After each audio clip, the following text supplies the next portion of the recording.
Innumerable phrases slip into our daily conversations, without us ever wondering about their origins. Certainly, a few of them are somewhat intuitive, and it is pretty understandable. However, certain phrases hide rather disturbing origins, and most of us are totally unaware. Some of these phrases have strong historical ties. They have endured for generations, to find their way into our everyday vocabulary. Watch video and learn about the origins of few common phrases. God bless you. We've all heard this after someone sneezes. But why is it specifically said after sneezing? Its roots can be traced back to the plague. It was used to convey a wish for your soul to stay in your body, as the Black Death could snatch it away. Meet a deadline. Probably one of the most popular phrases you will hear throughout your life. First as a student, and then as an employee. Hopefully, you will not die if you do not meet these deadlines, but missing the original deadline would truly have been deadly. A deadline was an actual line drawn on Civil War prisons. If a prisoner escaped and crossed that line, he would be killed. Pulling my leg. Pulling my leg is commonly used when someone is attempting to deceive us or play a prank on us. It is a well-used expression in the UK, and its origins can be traced back to Victorian London. In those days, dragging an individual by the leg was a common tactic employed by robbers to seize one's belongings. Crocodile tears. This well-known phrase is often employed to depict insincere sorrow and feigning an emotional reaction. However, the phrase itself is based on a medieval myth. People of that era believed that crocodiles shed tears of sadness while they killed and consumed their prey.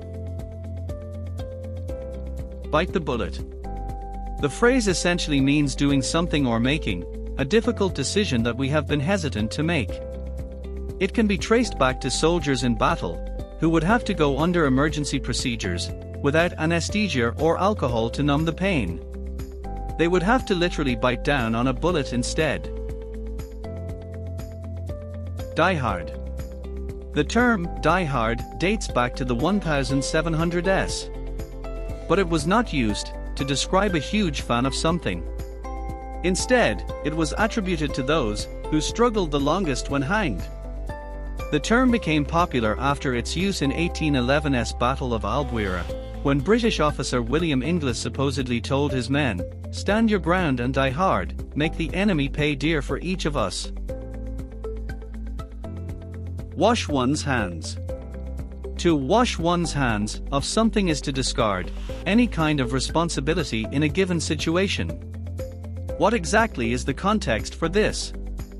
This is literally what Pontius Pilate did when he condemned Jesus Christ to die on the cross.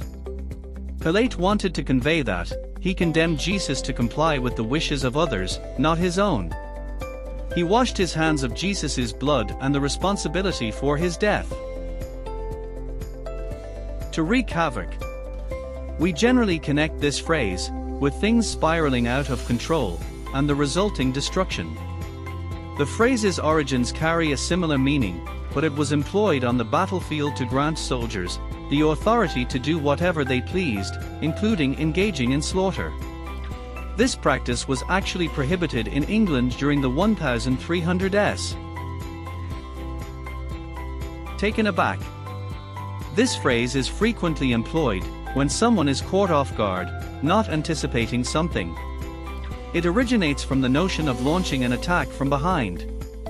The element of surprise typically makes it an efficient method for carrying out an assault. Running amok. The word amok comes from the Amuko, a band of Javanese and Malay warriors who would go on killing sprees for unknown reasons. There was believed to be some sort of mental condition afflicting those peoples. Captain James Cook wrote about it in 1772, "To run amok is to sally forth from the house, kill the person or persons supposed to have injured the amok, and any other person that attempts to impede his passage."